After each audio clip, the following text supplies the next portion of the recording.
Welcome back. You're watching Citizen Extra. We are well into the second hour. My name is Wahiga Maora. We'll be carrying on shortly with my discussion here with my guests in studio. I promise you the discussion has been going on during the break.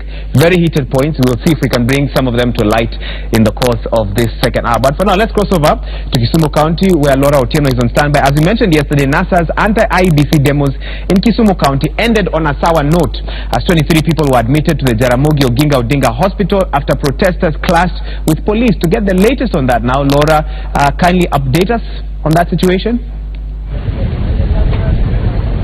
Yes, thank you very much, Wahiga, and a very good morning to you from Kisumu County. And where we are at right now is the Kakamega Road, which is basically the Jaramogi Oginga Odinga Teaching and Referral Hospital is located along this road. And now, Wahiga, right now, maybe if I could brief you on the situation right now in this place, business has resumed normalcy. We are seeing traders basically trying to come back to their businesses to make up for the losses that they made yesterday. Of course, this area was under complete lockdown. We had officers from the General Service Unit basically trying to cordon the public from this area. So this place was almost like a ghost highway. We only had GSU officers involving themselves in running battles. But as you can see, Wahiga, vendors are already opened their businesses. Everybody is basically trying to make up for the losses they incurred yesterday. Now, Wahiga, it's true indeed. Here at the Jaramogi Oginga Teaching and Referral Hospital, which is just opposite next to me here, Dr. Juliana, who is the Chief Executive Officer of this place, confirmed that 3 people were admitted into the facility with gunshot wounds and 20 others who had sustained other kinds of injuries which arise from battery. And according to some of the victims we had spoken to, among them was a 3-month pregnant woman who had been battered seriously on the knees, and she had swollen legs, but she was referred to the Aga Khan Hospital where she was to undergo scanning, because the machines here, as she was told, was that she cannot be scanned in this place due to her situation where she's pregnant. But Wahiga, we have been trying to, I'm also being told that the county government is also just walking in. Officials from the county government have just walked into the Jaramogi Oginga Odinga Teaching and Referral Hospital, Wahiga, and we've been trying to get in touch with the county commander, Titus Yoma, who as of yesterday at 7 p.m. said that he had sent his men on the ground to investigate the matter and table a report to that. And we've been trying to reach to him this morning, and he says he's in a meeting. So of course we'll be speaking to him later on. He's yet to issue a statement on that, to that effect, Wahiga. But right now in Kisumu County, more specifically Kakamega Road, where the action was at, Wahiga, if I may tell you that yesterday in town across the central business district, there was not much of action, but rather here at Kakamega Road, where it's just about 300 meters to Kondele, where I am right now. I can see the Kondele police post, where that's where the action was going down. Yesterday up to around 4 p.m., 5 p.m., we still had a water cannon moving along this place, basically spraying water on anybody who was here on the public. There are some children who are stranded. We don't know when they made it to their houses. But here, right now, some hour of normalcy is sort of returning to this place. Of course, all anticipating to see what will be happening tomorrow, Wahiga. Laura, thank you so much for that update. We'll release you now so that you can go and try and get a comment from the county commander there. As soon as you can have that, please let us hear their response to what happened yesterday. Very worrying indeed. And of course, you know that more demos expected to take place tomorrow and in the course of next week as well. Well, as we speak, NASA leader Raila Odinga should be in the United Kingdom if he's not on the way there. We saw images yesterday of him at the airport. We know that on Friday he's expected to deliver a 1-hour lecture at Chatham House, the Royal Institute of International Affairs in the United Kingdom. Now, to talk a bit about that, let's see what some of our leaders had to say yesterday. Siaya Senator James Orengo and of course Deputy President William Ruto, they had some comments about the current political state we find ourselves in. Let's listen to their comments right now. Leo kotini imeamua ya kwamba ile mahali watu walikuwa wanasema ati uchaguzi itarudiwa baada ya miaka 90, kotini inasema leo hakuna mtu kuchaguliwa, kila mtu akuwe mwenyewe, kura ilipwe tarehe 26, wananchi wa Kenya waamue, hakuna kuwepa. Anasema mtu ya Tanzania alikuwa anaona hii ni mashindano ya kupindukia, wacha tutafute njia ya mkato itoroke ishindwe. Sasa kwa nini tunaongea hapana mpaka ushindi utaishinda? Sasa tunataka wale wote walikuwa watu 8 warudishwe kwa debe, na wale kutafuta vizingizio. Kama anasema sijui bado pepa iko na gani mwenye kuchapisha, sijui nani, sijui wa teknolojia kidoga, mpaka amelaumu mpaka Safaricom. Sasa wewe hata una msimamo, unalaumu Safaricom pande moja, pande nyingine unapeleka bei yako kwa Safaricom wamsaidie pesa ya haya kampeni. Deputy President William Ruto having his say there yesterday. Also know Siaya Senator James Orengo spoke yesterday, hinted at a coming tsunami. Let's replay that statement of his. There's a tsunami coming. There's a hurricane coming. And nobody can stop this hurricane.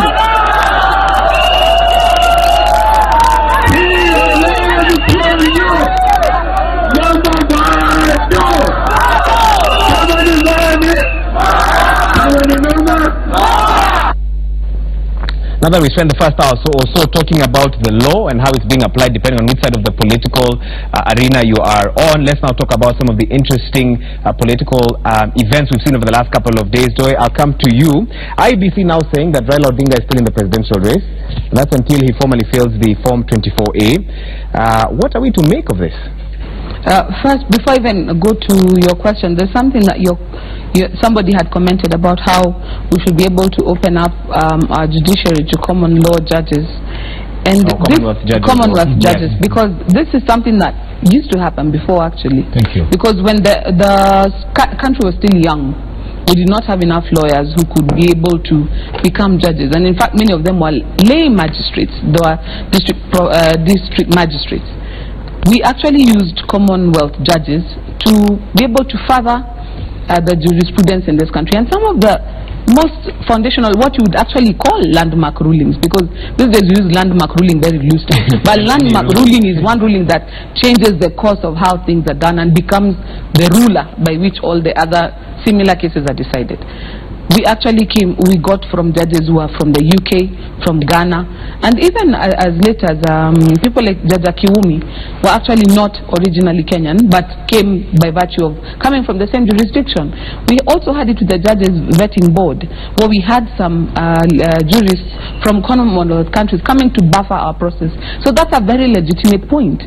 And maybe because of how divided this nation is, I would actually say that suggestion would be welcome. Is it that now we've got very many lawyers, we've got very many people who really want to become judges, so we might find a bit of resistance, but because of the way this country is polarized and divided, there is wisdom in looking for people who would be able to walk the middle line without undue influence from either side, especially in the higher courts. That's your response to the person who talked to us on 2-42. How do you respond now to the question I asked? Now, where we are right now as a nation, we also need to be very honest with ourselves. Like Owidi correctly said, most of these things we think it is the law that is the problem, but it's actually the Kenyans who are the problem. It's like we've held ourselves hostage. We are in a room, we have locked the door, and we are calling out for help. Somebody needs to sort us out. Somebody needs to sort us out. We need to come to a place where we are honest with ourselves and say, look, who are we hurting by our current impasse? Although you're still not answering my question, which is, should Raila Odinga be preparing for the election, or is he covered by the law with the statement he made on Tuesday? No, that's where I'm coming to. Okay, because go ahead. When you listen to the NASA brigade talking about a hurricane, if this hurricane comes and you're inside the house and you're saying it is coming, do you think it will leave you insulated? When Jubilee is doing the things that it is doing, are we not in this same house when we are locking ourselves in the door and then we are calling from help from externally? We need to have intellectual honesty in our dealings. The thing that we're seeing with Honorable Raila right now, I have said on other forums, and I think even on Citizen I said it, in my opinion, he's just trying to manage the deconstruction. He's decided, you know what, maybe this thing is not what I want, this is not how I wanted it to end. Let us go ahead and find a way to deconstruct it. And that's what we are being treated to right now, where we are saying, okay, fine, let me get out of the race, let's see if we can find somebody else to run this ticket, let's finish it. Because let's face it, if we go to a fresh election right now, 3 other countries have annulled presidential elections before us. In the repeat election, The ones who won before won again with a bigger margin. If we repeat that in Kenya, is that something Honorable Raila wants to be on his scorecard? At that and secondly, we are dealing with also turnout. People turned out last time to vote because they were voting for MCAs. The other guys who are more concerned about who the governor was, who the MCA. There are many people, like I come from Western Kenya, many people who vote at home. Now, this time round, will they be willing to go to country bus, pay exorbitant prices to go? So you might find, whereas we're talking about 8 million, 6.9 million, we'll be talking about 5 million. You're winning, but it's 5 million. Let me interrupt you there to bring in Odoyo. I think this issue of cases which were nullified, the winners now came and won with a bigger margin. This is what Raila Odinga has studied. These are people who are accepted to go to the repeat election without any reforms. The very things that made the initial election be nullified were left in place like we are trying to do it now. We cannot leave this thing in place. In fact, the Maraga court had ordered that the server be made public, the contents of the server be made. That has not happened even today. It amounts to contempt of court. So I don't know how we are going to do this election under exactly the same conditions, the same personalities, and expect a different result. The only different result that can be there is now that Jubilee has been campaigning and bringing in anyone they choose to bring. I don't know what they are using, whether it is money or fear or threats, to bring these people, and that is the only way we expect to get new results. But I can promise you, if we go to these elections, that very way is going to be nullified. So I think Raila Odinga is trying to save this country some very useful money. What are we to make of some statements by part of the NASA team that that Raila is still the presidential candidate, but he has also withdrawn? It's confusing some viewers. I think it needs to be clear, yes. Raila still remains the NASA presidential candidate as and when an election will be called where reforms have been made. At that time, he will go to the polls as the NASA candidate. But where an election has been called where reforms, according to NASA, have not been made, those reforms have not been implemented, then that one... Those reforms, as much as we want to call them according to NASA, they are good for everyone now and in the future. If we let this election go the way it is going, I can tell you for free, some of the people supporting these things will be making noise in the future, because we have a system where results are generated, you don't know where they have come from, and you have to accept them. So in future, people in power will just decide that this time we want so and so to be the president, and let's do our thing. Because today, I heard William Ruto say, Raila Odinga must be in the ballot box. The same thing that IEB says. Why does Ruto have to come into this? He comes into this because he knows they want to use the same system that they had used, the same results that they had used, which has Raila Odinga in them. In the event that Raila Odinga withdraws, and their generator generates results which has his name with very large numbers of votes, it will be very difficult to justify. Okay, let me allow Alex now to respond also, and also to answer my question. Yes. I think first I'll correct Mr. Owidi. First and foremost, before even we went to elections on 8th of August, we had electoral reforms done, and it was actually done through a bipartisan platform which was led by Kiraitu Murungi and James Orengo. Do you remember, it was during that platform, bipartisan platform. Alex, you'll pardon me, we need to go back to Kisumu. I'll give you a chance to give you a statement. I'm told now the Deputy Governor of the county and the CEO of the Jaramogi Oginga Odinga Hospital are now addressing members of the press. Let's listen in. Injuries that our people from Kisumu County underwent in the hands of the police, most of them. And before I give this opportunity to the CEO, Dr. Juliana, to be able to tell you the situation as it is, we want to condemn the brutal attack on the people of Kisumu by the police. We have such young people, shot with live bullets. We know that there's a way that the police can be able to quell riots, okay? And the use of live bullets on the people of Kisumu cannot be accepted. We want them to use rubber bullets if there are, or any other means of quelling the riots, but not shooting, okay, like what we have witnessed today. And so I give the opportunity to Dr. Juliana to be able to tell you exactly the people who are here. Thank you very much. Yesterday we started receiving from 2 p.m. People who are injured, and total received was 26. 3 of them were gunshots. 2 were admitted and taken to theater. This morning they are stable, and one with a gunshot, the bullet is in the arm, and it is going to be removed this morning, and is also in a stable condition. There was also a lot of tear gas injuries, especially to children. We had children of 12 years, 10 years, 9. The tear gas is actually not friendly to the eyes. I think it's too bad, and they should reduce the use of the tear gas. Otherwise, the rest of the patients were treated and went home. There were a lot of bruises, cuts, and things falling down and being tramped on and all that. Yes, thank you so much. Yeah, and we just need to repeat that as a county and as a people, we will not be cowed. It is our constitutional right to picket. It's our constitutional right to demonstrate, especially against the IEBC as currently constituted. And unless otherwise stated, our demonstrations continue tomorrow. We expect the police to protect us, just like the way they protect other Kenyans in other walks of life. So that is the message. Yesterday we actually accompanied you guys from Kondere all the way to IBC, and the demonstration was largely peaceful. What happened to the extent that we are seeing what actually was witnessed from 2 onwards?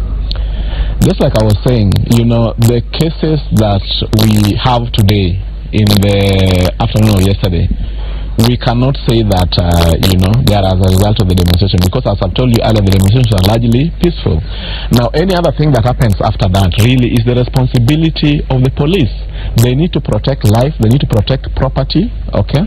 But we are saying in the protection, in their pursuit to protect the property of the people of Kisumu, or other Kenyans for that matter, they need to use the means that is allowed in law. They are not allowed to shoot anybody, okay? They can use any other means to subdue the looters if they think they're looters, or criminals if they think they're criminals, yeah, because no one is a criminal actually until they are proven as criminals in the court of law. Yeah, so what we are seeing, not just yesterday and also in the past, I think in Kisumu is unacceptable. Yeah, it's unacceptable. Going forward next week, we've been told that we're having demonstrations. Leaders are actually looking at the possibility of having people actually trying to control the crowd so that then things don't get out of hand. I think that's what we've been doing. If you realize yesterday, if you're there, as you're saying, the crowd was very well controlled. Now we are saying after the demonstration, then the police need to do their part, okay, by protecting people's property, by protecting people. You know, people are being protected even if there's no demonstration anyway. So that's exactly what we're asking for, that the people of Kisumu also need police protection. The business of Kisumu also need police protection, because that is enshrined in the constitution. Yeah, but we're saying in their pursuit to keep Kisumu safe, they need to use acceptable means, okay, to subdue the people that in their thinking may be criminals, okay, or looters, for that matter. Yeah, acceptable means. Probably the last question, I would like to see the county government actually pursuing justice for the victims of police brutality as it happened after the announcement of the presidential election. We are doing that. I think on Monday, one of us was beaten so badly and was admitted to Aga Khan, beaten by police officers that she can actually identify. Now we talked with the county criminal investigation officer who gave us the numbers of the power people, and the statement has been taken. We are hoping to pursue, this, what is happening here, to the logical conclusion. I think it is just fair that we do that for the sake of the people. Yeah, yeah. So we are doing it. Yeah. Thank you. Okay. Thank you. Yes. Yeah. The area MCA. Yeah, I'm the area MCA for Kondele Ward, and I want to say that what we witnessed yesterday after the demonstrations was not human, just to say the least, because you cannot differentiate what we saw with an act of terrorism, because you cannot go around beating people, breaking into their stores, storming into their shops. I think that was uncalled for. So there's a way the police can do this. There's a way the police can develop a different approach. Because I think the most difficult part is when we are demonstrating. But as the leaders, we were able to contain them. We went to town, we came back to Kondele, and the demonstrations were called off. So what transpired, I think the police went overboard. And we don't want to mince our words, we don't want to hide anything. And as leaders, we are not happy. And we will continue condemning that act of brutality. Thank you. Do you think such acts are actually the ones actually cultivating the relationship between locals and the police? Exactly, because one thing I saw, you cannot just throw a tear gas blanketly into market where there are stalls and women. What do you expect from that? So I remember yesterday we had to put fire off twice from Kondele market. So can you imagine a situation where it will have gone overboard? We'll be talking about disaster today. So I think the police must also try to restrain themselves and develop approaches, because it is no longer force, it is a service. So whatever we saw yesterday is just the same old force that we've been seeing before. Yeah. Okay, thank you. Do you have knowledge of how many people being Well, as of now, I do not have knowledge of who will foot the bill, but as it is, we are one people. I can foot the bill if I can from my own pocket, but we have so many people of goodwill in the county of Kisumu who will be able to foot the bill for those of us who are injured. Yeah. Yeah, so the bills will be footed. Yeah, but we are asking the police to stop their brutality, because then it makes it expensive on us, on the county, and everybody else for that matter. Yeah. Thank you, gentlemen. Kisumu County leaders there, led by Deputy Governor Matthews Owili, talking a little bit about what happened yesterday, and what they are telling us is that the demos were peaceful. It is only after the demos that protesters clashed with the police, and that is their statement, and they have put the blame on the police, saying police did not do their job properly.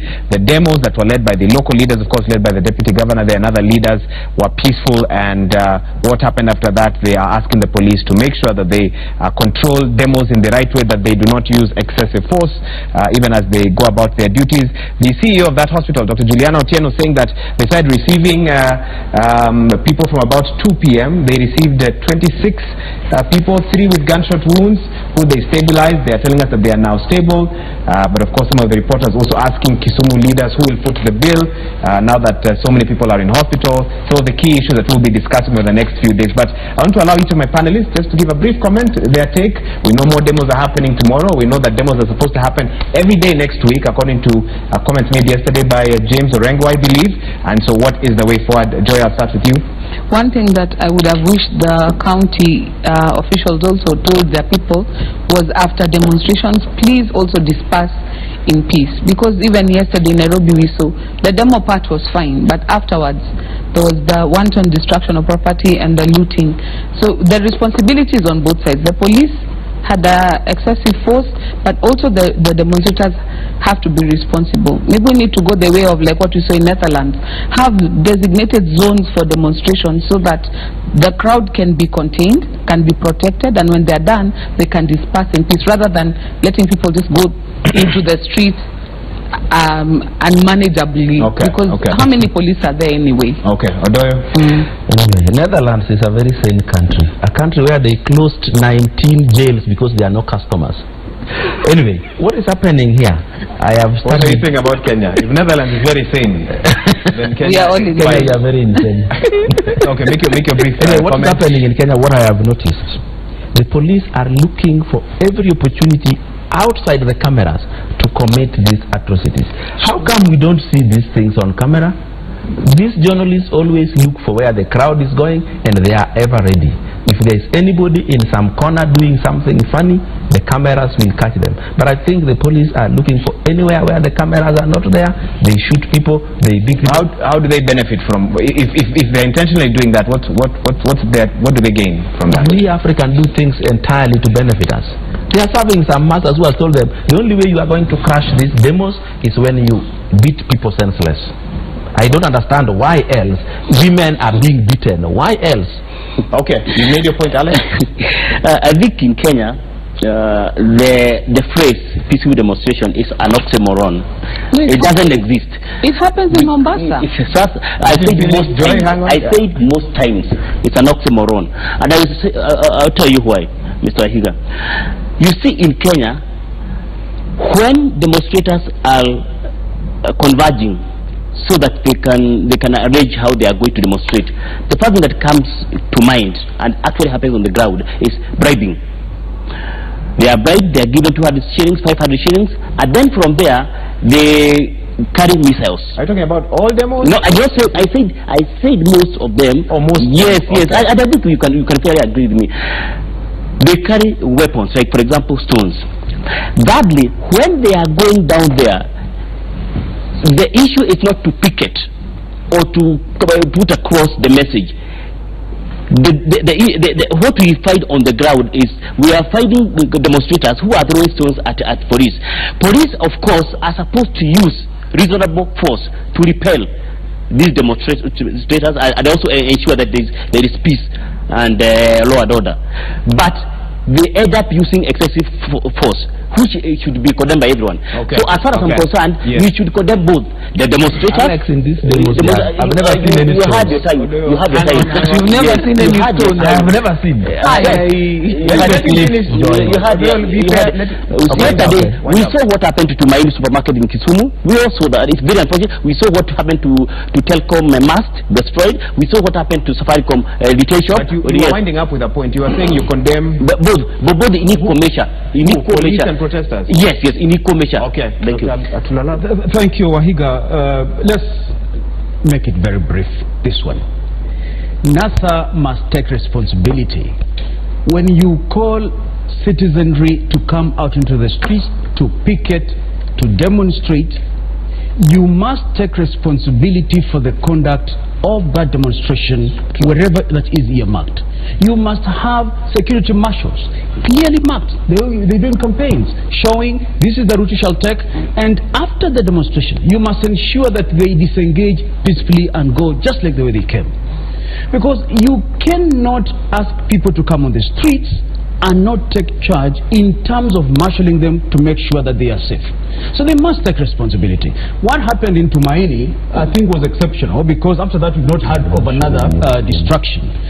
However, Wahiga, while the NASA people must take responsibility, there is no excuse about it. Did you see the clip outside a restaurant in Nairobi, Antonio's Grill? Yes, Is that you're talking about incidents like that? Yeah, precisely. Okay. They must take responsibility, because that is somebody's property. For conversation's sake, Daktari, yes. As you're here right now, back at your office you have your staff, yes, or in your house or whatever, yes, are you able to monitor the activities while you are here right now in studio?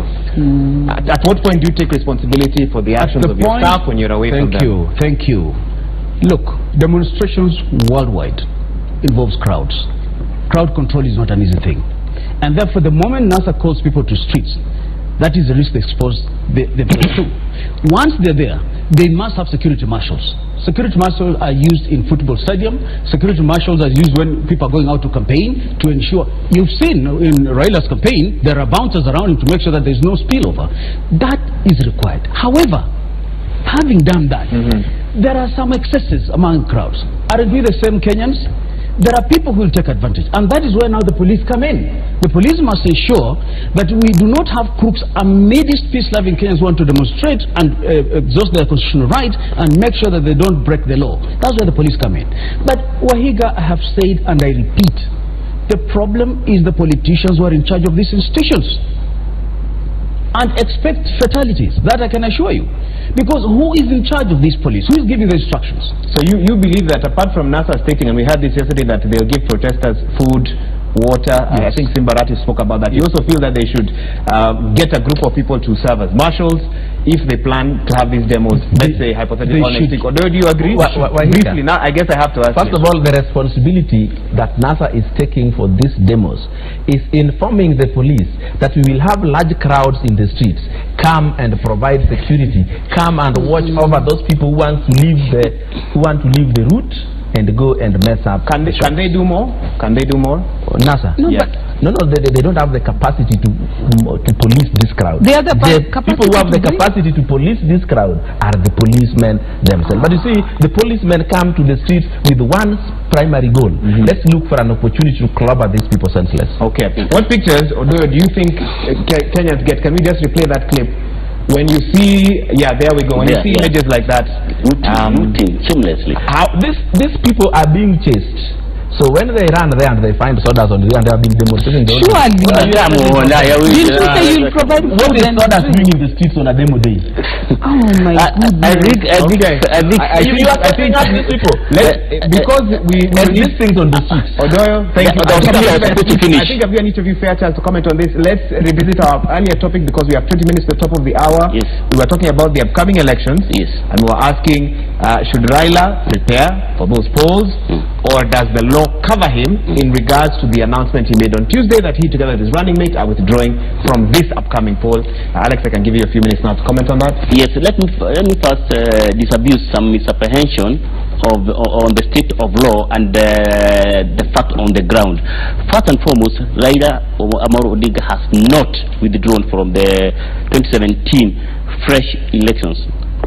He has not, because for him to withdraw technically and legally, he has to execute from 24A, and that is pretty obvious. He has not done that. He just wrote a letter, and it was stamped, it was acknowledged, and that is not a withdrawal technically and legally.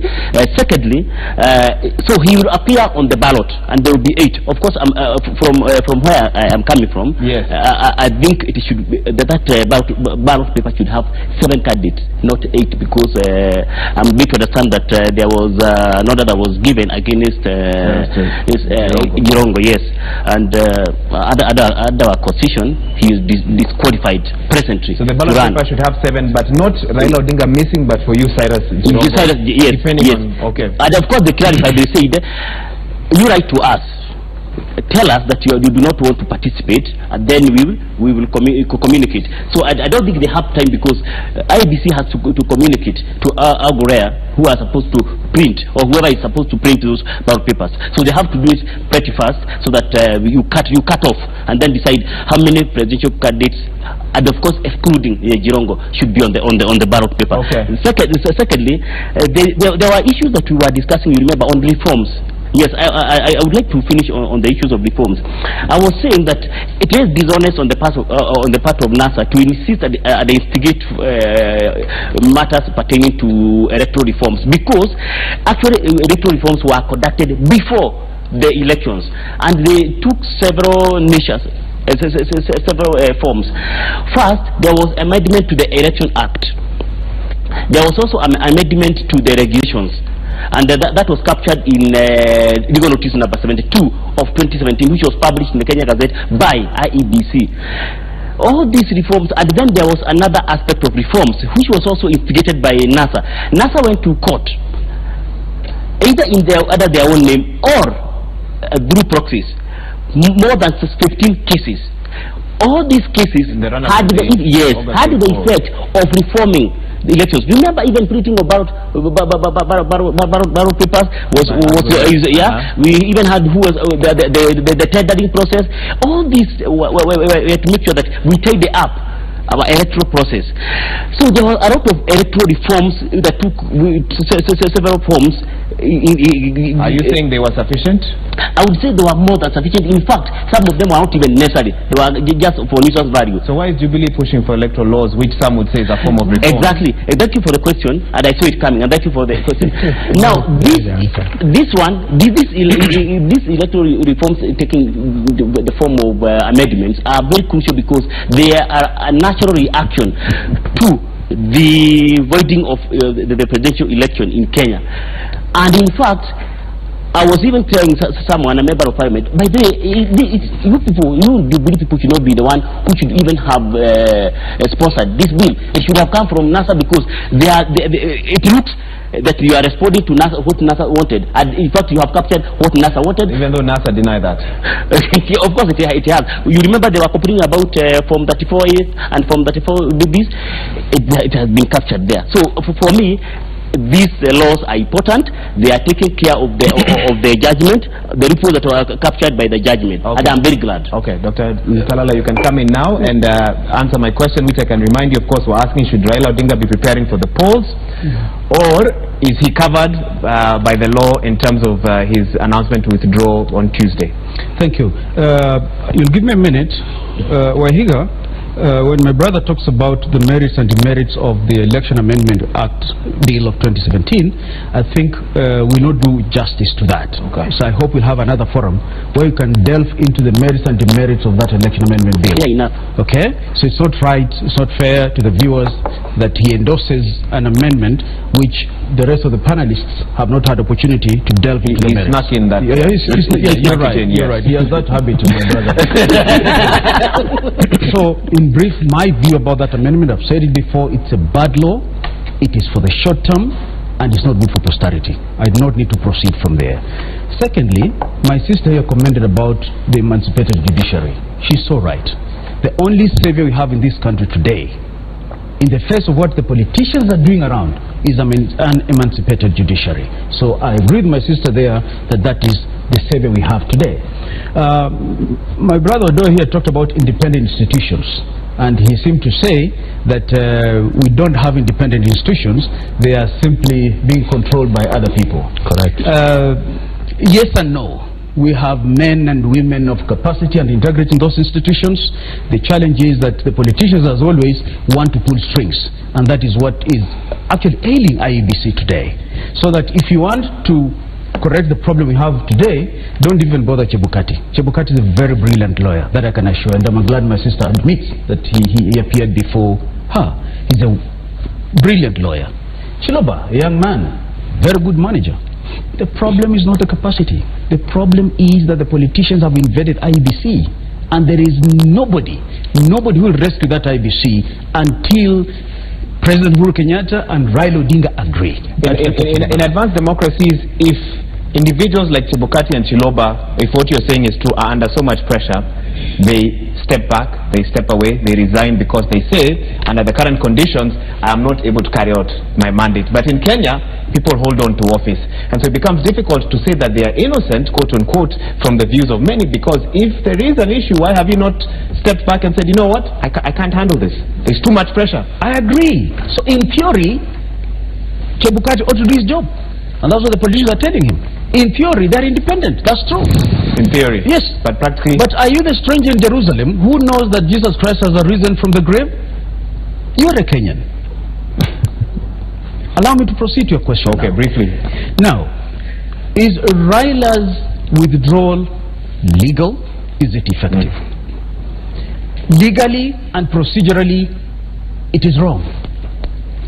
They quoted paragraph 290 of the Mutunga decision. Yes. That cannot be a basis upon which he is withdrawing. It was an obiter dicta, and still it is misplaced. They also quoted Article 138(8)(b). With respect, that has to do with death, of the country, not withdrawal. Despite the interpretation. Precisely. No, okay. no. Let's not confuse viewers. Okay. And next time I'll come with the constitution. These politicians. Yeah, I have it here. Thank you. I've told you. No, not digital. It might be tampered. You want the hard one. I told you the tragedy we have in this country are politicians. So what NASA has done is not a withdrawal, legally, procedurally, technically. However, I keep saying law must be interpreted in the context in which its application is being implemented. What we have now is not a Raila withdrawal. What we have is a Raila boycott. And therefore, whatever reasons he adds are merely for politics. He adds those reasons for purposes of achieving certain political strategic objectives that will further his cause as a politician. Has he achieved them? Did it have the desired effect? I think it has, because it has confused everybody. He seems to be, because it has confused everybody. Haven't your viewers? Just a moment, my brother. Wait, wind up, because I need to go to Joy. Okay. Haven't your viewers said here that they are lost? They are confused. These NASA guys, if the last results are anything to go by, they have 6.5 million followers. Do you know what? They don't even listen to what Alif Talal is saying. They listen to what that politician is saying. So when that politician says that there will be elections based on Article 138(8)(b, and some of our colleagues in the legal profession actually paraphrase that and quote it, and even in the papers today, of course he's achieving. In terms of political strategy, he's achieving. He's causing confusion. Okay, let me go to you, Joy. The date set for the election is October 26th. Odoyo says if dialogue happens, maybe a way can be found. How do we go to an election on the 26th of October, which is in what, less than 14? It's 12 days now. 12 days now. Can we achieve an election that is accepted by all with these 12 days? Because as of Tuesday, Kenyans almost wondered if there would be an election at all. Now it seems that legally, legal minds are leaning towards the fact that it's possible to have one, but there are still a few challenges in the way. Al Ghurair still needs to be handled. OT Morpho need to reconfigure their kits. But what needs to be done? What are the most urgent things to ensure that we can have an election on the 26th of October? Because if we don't, then the word constitutional crisis becomes a big discussion after that. Excuse my manners. Nothing should be done except dialogue. Thank you. Okay. You're excused. Go ahead, Joy. One of the things that Kenyans need to understand is that the 60-day limit was not given by the court because they sat down and thought, well, 60 days looks sufficient. This is something that was put in the Constitution. The court merely restated it for emphasis. So the court has said 60 days. The Constitution says 60 days. If we don't do it within 60 days, then what happens? Now, you've talked about a constitutional crisis. Some commentators would say there would be no crisis. Article 134 of the Constitution kicks in. President has incumbency, and until he has somebody else to hand over the power to, he remains in incumbency, serving as president until a new president is either elected or he is re-elected and reaffirmed as the president of Kenya. What the problem would be is that after the 1st of November, so on the 2nd of November, who would have capacity to enlarge the time? Would the courts have the capacity?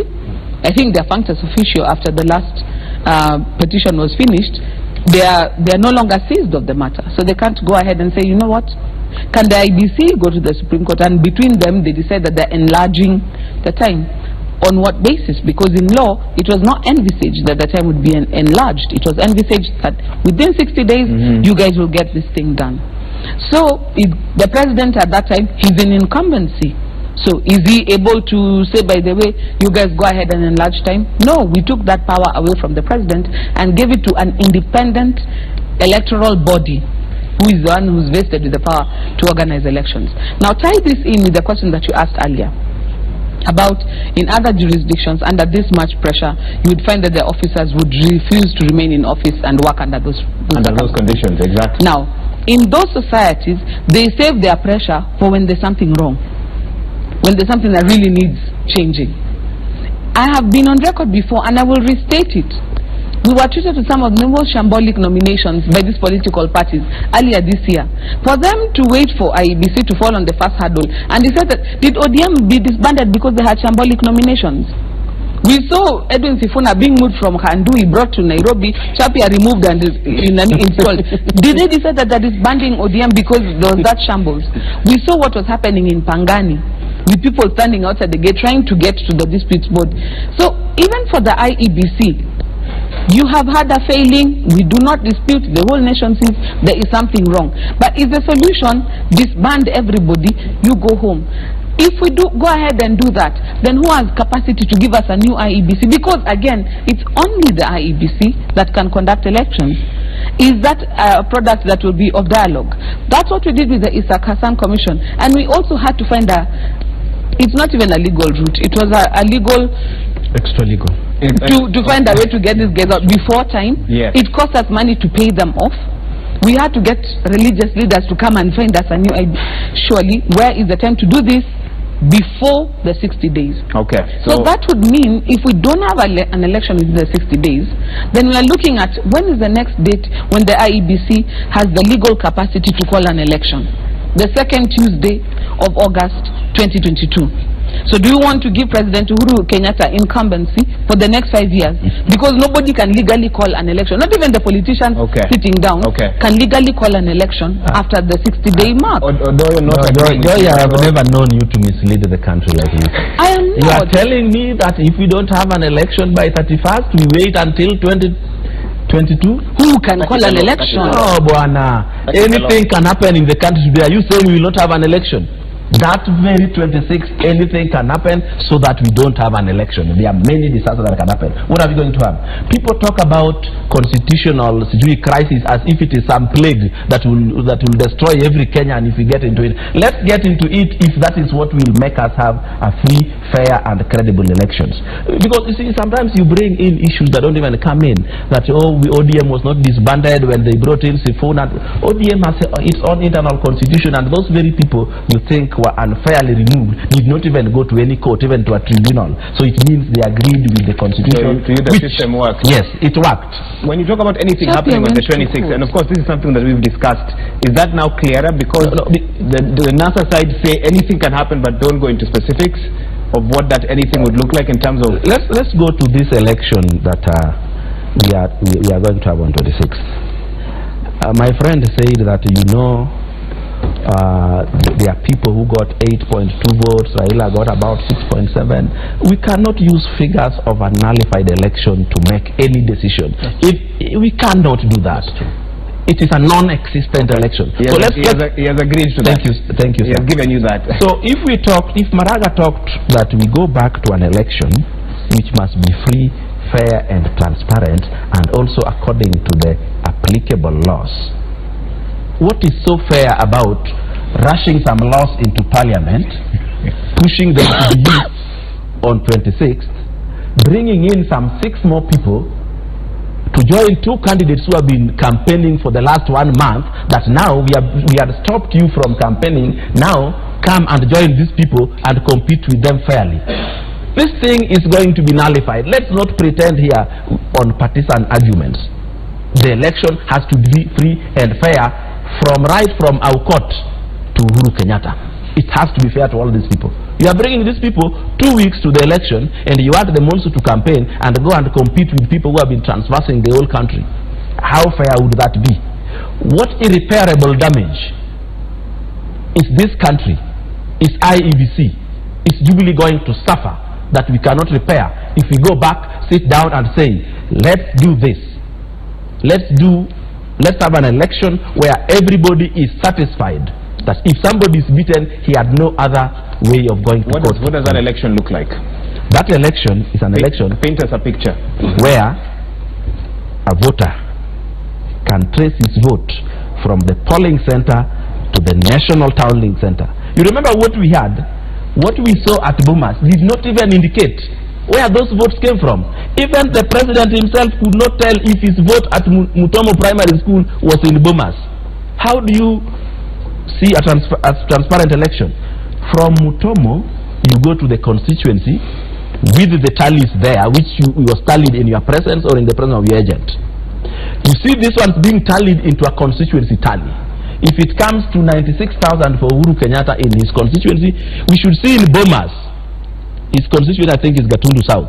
Gatundu South, 96,000.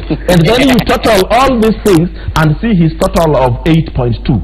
Even when the Supreme Court demanded that they prove this is what happened, they could not do it.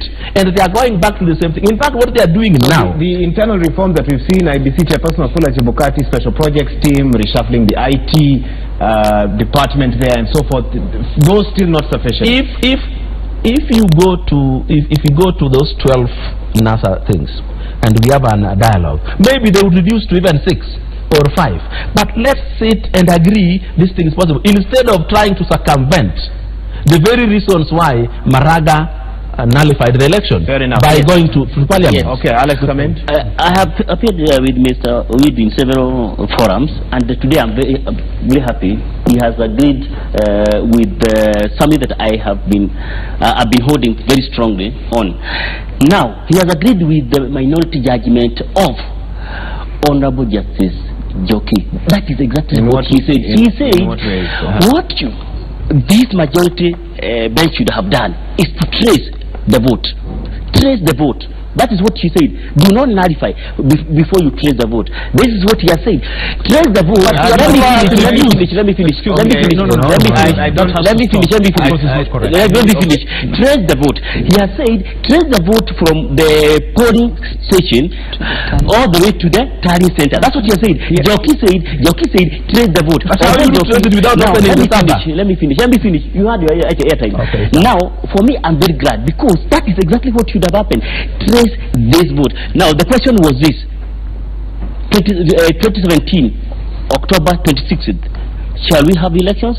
Yes, we should have an election. And this, I'm talking as a voter. We should have an election for several reasons. First, it is a constitutional imperative that we hold election within 60 days. Within 60 days of nullification. That is a constitutional imperative. So there is no leeway for us to play around with. Secondly, it was a court order of the Supreme Court of the Republic of Kenya. They said hold the elections within a fresh election within 60 days. Thirdly, even politically and legally, that is a political imperative. It is the most important thing that we are supposed to do. Otherwise, if we do not go for fresh elections to take care of what happened at the Supreme Court, then we have to go to the streets. Demonstrate that we don't want to do that. So we want to make sure that we follow the law, we cure the problems. If the way of curing that problem is through that election, the better. And Mr. Widi must understand this. You must believe, you either believe in the rule of law or you believe in the rule of the jungle. You cannot, there's no fence between the two. There's no fence between the two. You either believe in the rule of law or rule of the jungle. So the rule of the law under the constitution states clearly that we have to hold election within 60 days, and that election has already been set for the 26th of October. We must hold them. If we don't hold them, then we go to the streets, we ban the country. And we must hold those elections with these amendments that Jubilee is set to sign into law? For me, if you ask because me, okay, it's clear that we must hold the elections if we take up the argument. Must those electoral laws be in place, or can't we just go to the election without those laws first? Finish with this, then the laws can be reviewed after that. For me, I think we can only discuss substantively. I think he said that we can only discuss substantively or at another forum. You're using his words.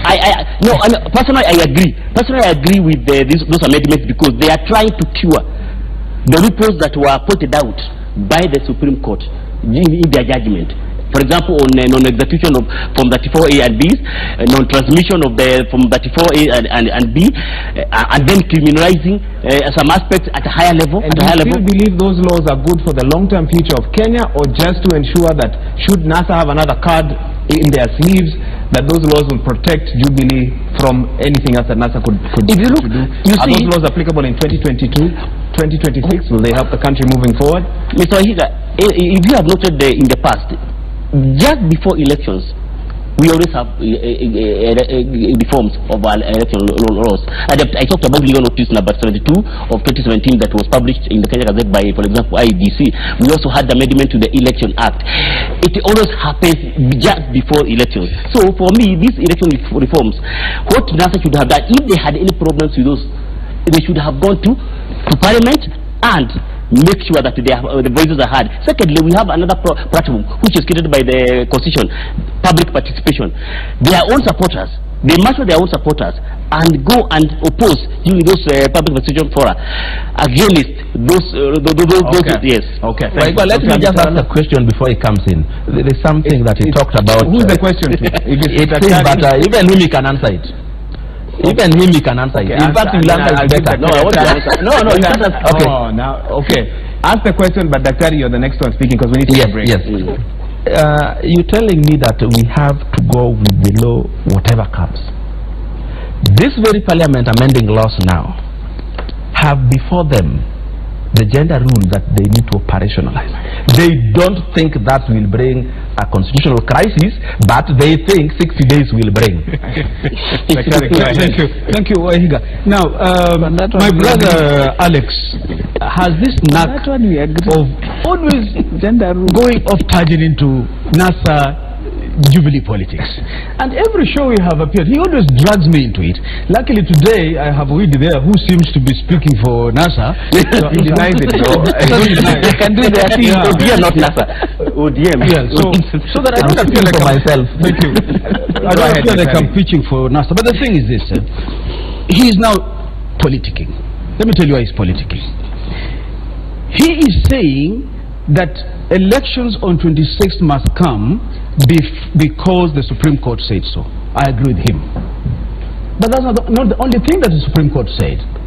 The Supreme Court said, among other things, open this server so that the petitioner can authenticate what it is that he's claiming. To date, it has not been opened. In law, that is called contempt of court. Why hasn't Chebukati been jailed? The answer is, it is not Chebukati. It is the politicians behind him. I don't want to add more. 2, come 26th, must we have an election? Of course we must have an election. At least you agree.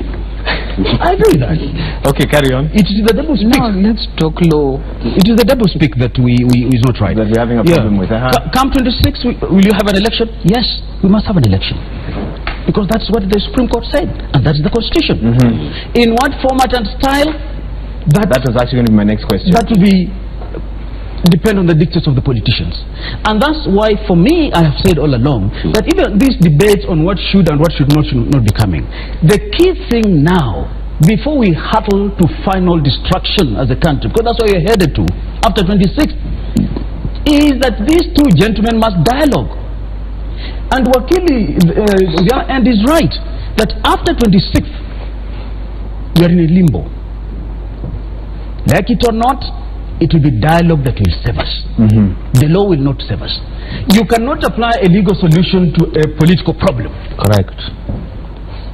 And that's what you feel Jubilee are trying to do. That's what they're trying. Both sides actually, because even NASA, even NASA, by insisting on some of the demands, its politics are not being fair also.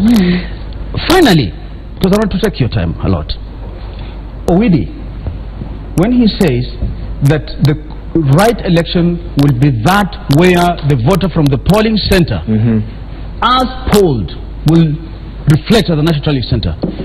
He is right, and he goes to the substratum of the amendment laws.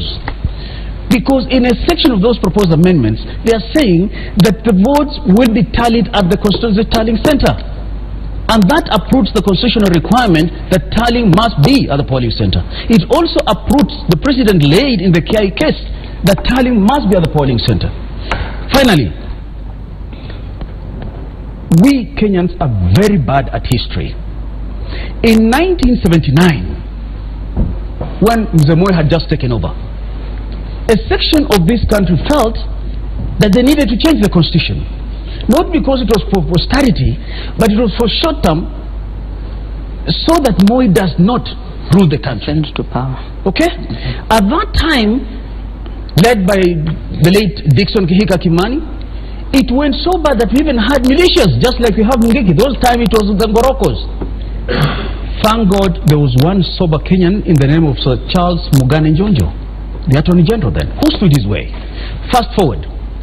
The moment Moi went in, he fattered Nyayo, and he did exactly what the others were proposing.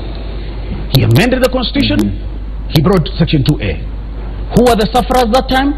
The same section of Kenyans who had wanted change the constitution movement. You drawing a parallel between what happened precisely then and what because we are today, right now. Thank you. Today, Kenneth Stanley Njindo Matiba is a garbage.